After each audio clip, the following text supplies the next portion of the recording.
ઇન્સેક્ટના ઘણા બધા એવા નામ છે. ઇન્સેક્ટ એટલે કે જીવજંતુ.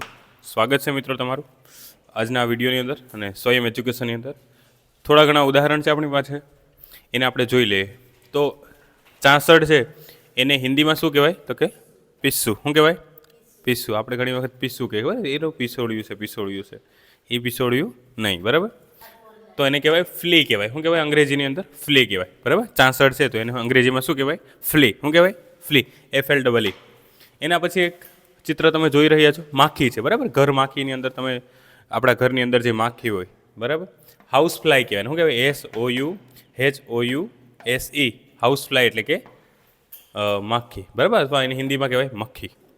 આપણે કહીએ છીએ ને મક્ખીનું એક મૂવી પણ છે, જોજો એકાદી વખત, બરાબર. મક્ખી નામનું એક મૂવી પણ છે. એના પછી એક છે મધમાખી. તો મધમાખી એટલે કે હનીબી, બરાબર. એને અંગ્રેજીની અંદર કહેવાય હનીબી અને હિન્દીની અંદર મધુમક્ખી. શું કહેવાય? મધુમક્ખી, બરાબર. એના પછી મચ્છર છે. તો મચ્છરને તો હિન્દીમાં મચ્છર જ કહેવાય, અંગ્રેજીમાં મોસ્કીટો કહેવાય. સ્પેલિંગ છે MOSQUITO, મસ્કીટો, બરાબર. ઘણા એમ બોલે મોસ્કીટો બોલે, ચાલે.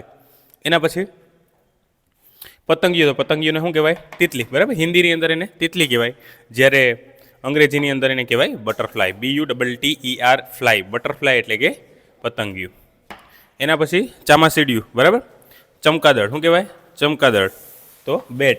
એને અંગ્રેજીની અંદર કહેવાય બેટ, BAT, બેટ એટલે ચામાચીડિયું. એના પછી છે કાચિંડો, ગિરગિટ. શું કહેવાય એને? ગિરગિટ.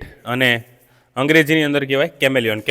કેમેલિયોનનો સ્પેલિંગ CHAMELEON, કેમેલિયોન, બરાબર, એટલે કે કાચિંડો. નેક્સ્ટ એના પછી લિઝાર્ડ, બરાબર. લિઝાર્ડ અંગ્રેજીની અંદર લિઝાર્ડ કહેવાય, આને કહેવાય ગરોળી, બરાબર. છીપકલી. શું કહેવાય?